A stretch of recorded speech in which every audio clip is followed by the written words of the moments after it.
राजस्थान शब्द में ही निहित है इसका इतिहास, समाहित है इसका शाब्दिक अर्थ। राजाओं का स्थान, राज का स्थान, बहुत सारी रियासतों को एकीकरण होके बना ये राजस्थान। यहाँ के लोगों की अगर बात की जाए तो बहादुर कौमें या अपने को बहादुर कहने वाली कौमों को भी छोड़ दिया जाए तो यहाँ के दलित, पिछड़े और शोषित वर्ग के लोग भी बड़े ही मेहनतकश, बहुत ही श्रमसाध्य श्रमवीर हैं और हमेशा से अपने नेतृत्व के प्रति बड़े ही ईमानदार और कभी भी विरोध न करने वाले रहे हैं। ये राजस्थान का इतिहास है। इसके लिए मैं आज बात करूंगा।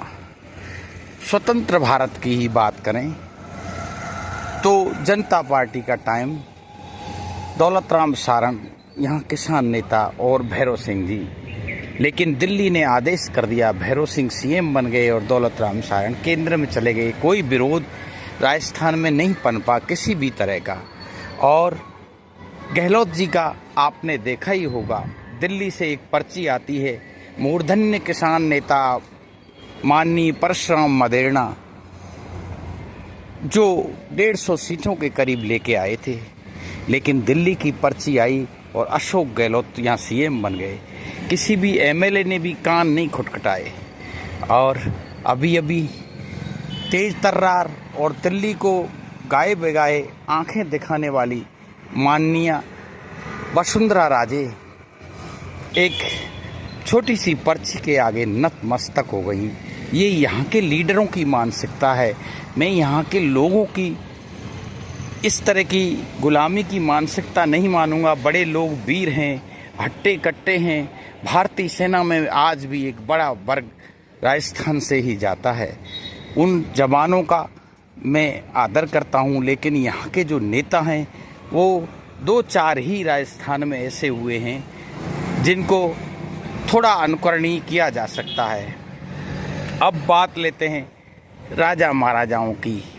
अगर महाराष्ट्र से लोग जो सत्ता से कोसों दूर थे, मराठे निकलकर दिल्ली तक आते हैं, मुगलों के आतंक से त्रस्त जाट हथियार उठाते हैं, तो जो राजा लोग थे उनको चुप अपने घरों में भी बैठना, अपनी सत्ता ही बचाए रखना बहुत बड़ी वीरता की बात नहीं है। इसका मतलब ये है कि यहाँ के जो मैंने जो अनुभव किया है, हमारी YouTube ज्ञान विज्ञान सागर पर मैं इसे रख रहा हूँ कि नेता के पीछे चलने वाला लोग है राजस्थान।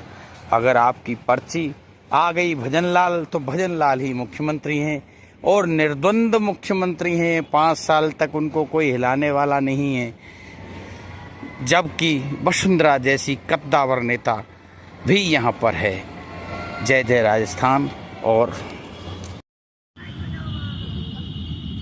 सत्य हमेशा कड़वा होता है और इतिहासों में भी बहुत सी कड़वाहट होती है और बहुत सी मिठास। हमें कड़वी चीज़ों को झेलने की आदत नहीं है। हम मीठा ही मीठा खाना चाहते हैं, चाहे भले ही हमें शुगर हो जाए। राजस्थान के नागौर से सांसद, पहले जो भारतीय जनता पार्टी के साथ खड़े होकर नागौर से सांसद बने, अब कांग्रेस से सांसद बने, उन्होंने ऐसा क्या कह दिया जिससे राजनीतिक क्षेत्रों में भूचाल आ गया। उनकी बातों को परखा जाना चाहिए, सत्य की कसौटी पर कसा जाना चाहिए।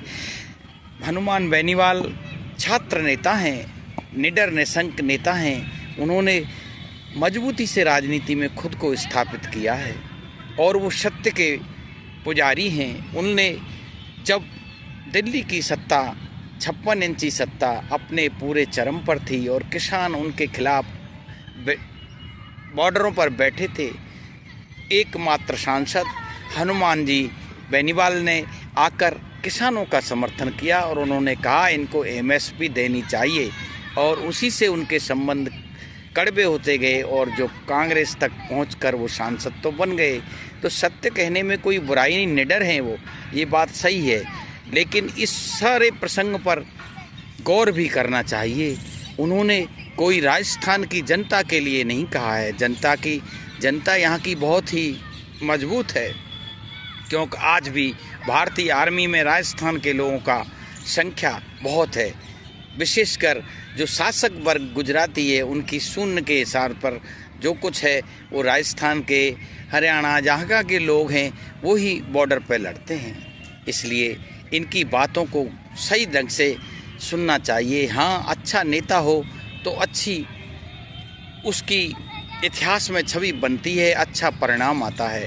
आपने सुना होगा पृथ्वीराज चौहान ने 17 बार मोहम्मद गौरी को हराया और 18वीं बार में इतिहास के लिए उसने क्या मोहम्मद गौरी ने किया वो आपको विदित है।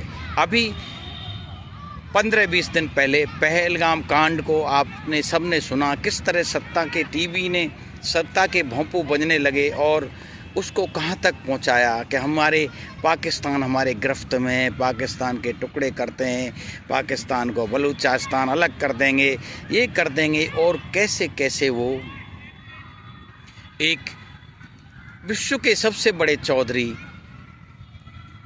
ट्रंप के सामने नतमस्तक हो गए। ये लीडर की नाकाबिलियत का ही तो परिणाम है। भारत की सेना कहीं कमज़ोर नहीं है, लेकिन और बढ़त बनाई हुई थी पाकिस्तान पर, लेकिन एक लीडर की वजह से चुपचाप उसको अपने हाथ पैर पीछे की तरफ खींचने पड़े।